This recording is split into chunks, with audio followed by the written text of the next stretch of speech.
Assalamualaikum warahmatullahi wabarakatuh. Baiklah, kami dari kelompok 2 akan mempresentasikan hasil kerja kelompok kami, yaitu tentang distribusi frekuensi. Baiklah, saya akan memperkenalkan rekan-rekan saya. Yang pertama yaitu Akmaluddin, yang kedua Lola Amenda, saya sendiri, yang ketiga Isnaini Maulidah, dan yang keempat Romita Rasadi. Baiklah, materi pertama akan dijelaskan oleh saya sendiri, yaitu distribusi frekuensi. Baiklah, apa itu distribusi frekuensi? Jadi, distribusi frekuensi adalah pengelompokan data ke dalam beberapa kelompok atau kelas, dan kemudian dihitung banyaknya data yang masuk ke dalam tiap kelas. Distribusi frekuensi merupakan salah satu bentuk klasifikasi data, yaitu klasifikasi data secara kuantitatif. Kemudian, di dalam statistik deskriptif, kita selalu mengusahakan agar data dapat disajikan dalam bentuk yang lebih berguna, lebih mudah dipahami, dan lebih cepat dimengerti. Jika data yang ada hanya sedikit, kita tidak mengalami kesulitan untuk membaca dan mengerti angka-angka itu.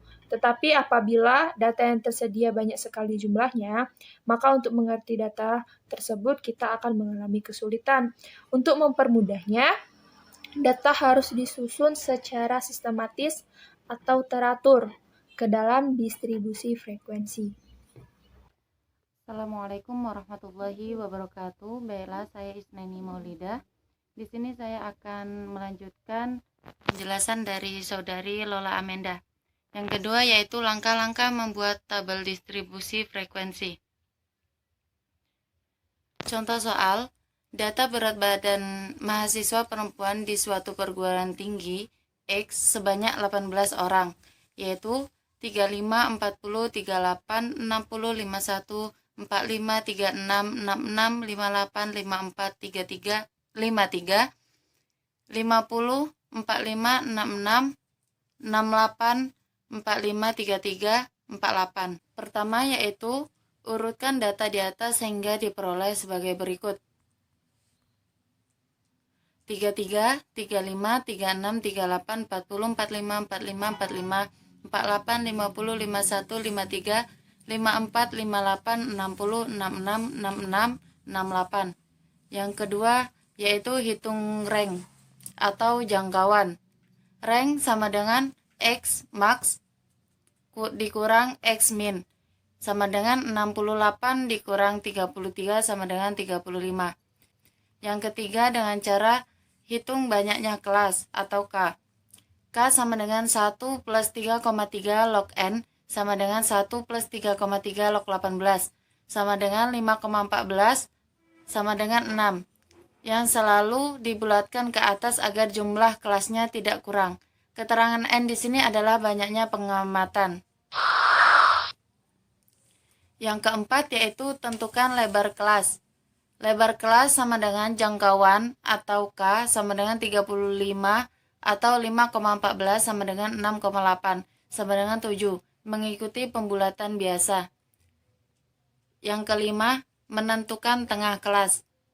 TB sama dengan tepi bawah kelas, TA sama dengan tepi bawah kelas, TA sama dengan tepi atas kelas, tengah kelas sama dengan TB plus TA per 2. Assalamualaikum warahmatullahi wabarakatuh. Saya Romita Rasadi akan melanjutkan penjelasan dari saudari Isnaini Maulidah, yaitu yang keenam, menentukan jumlah pengamatan setiap kelas. Frekuensi relatif sama dengan frekuensi kelas per N. Maka tabel distribusi frekuensi dapat berbentuk seperti berikut. Teman-teman bisa melihat tabel yang ada di sini. Berdasarkan tabel distribusi frekuensi di atas, kita dapat menyajikan data menggunakan histogram. Ini gambar histogramnya.